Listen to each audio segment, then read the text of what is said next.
Hello everyone, my name is Giancarlo Gomez, and today I'm going to tell you about a certain personal process that I went through during this confinement at home. I mean, to think about who I really am. I don't know if for so many years that you have spent seeing each other physically every day, you have noticed that mental image that we create about ourselves for so many reasons, such as comparing ourselves with others or imagining an alternate reality where everything is to our liking. In my case, I did, but it turns out that I needed a confinement at home to realize it. During all the time that I have been following the security measures against COVID-19 and staying at home most of the time, I have noticed many things, such as everything I did to impress and please others. This was due to the fact that I lost myself in the search of being someone who I wasn't. We can consider it as a lack of acceptance of myself because I forget that I was me and that being me was not bad, but I wanted to be what others were. Because of being finding myself, I started to remember little by little everything I knew since I was a child. For example, that dream for which I have fought against all odds throughout all my life, and everything thanks to the fact that I was locked up at home, with my mind and my heart open to the memories and to the battle against myself to become a child again. Sometimes, seeing the things that the people around us can do can make us feel inferior to them, to the point that we start creating a mental image about ourselves being superior to them.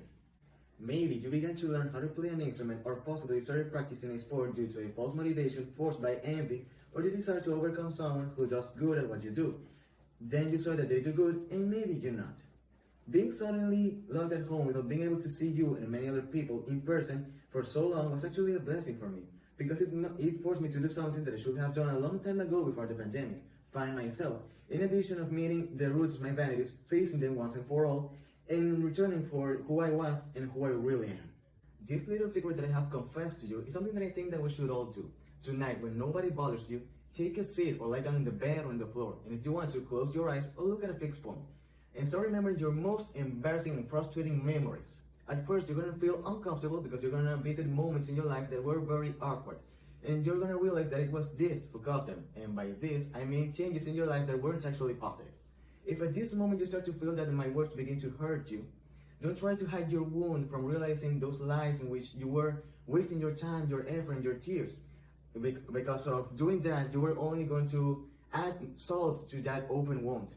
Instead of that, admit those lies that were persecuting you and separating you from your true passions and the things that you actually like. And even if you have to, eliminate them. Even if it means to eliminate your whole past and start over from scratch. In conclusion, I have realized that over the years, I've been creating a false mental image about myself. But in quarantine, I decided to accept myself and confront myself. And now I want to invite you to do the same thing. I want you to find yourself, confront yourself, and accept yourself so you can fight for your true passions, your true dreams, instead of wanting everyone to admire you and accept you. How much freedom can a lockdown bring, huh? Thank you so much.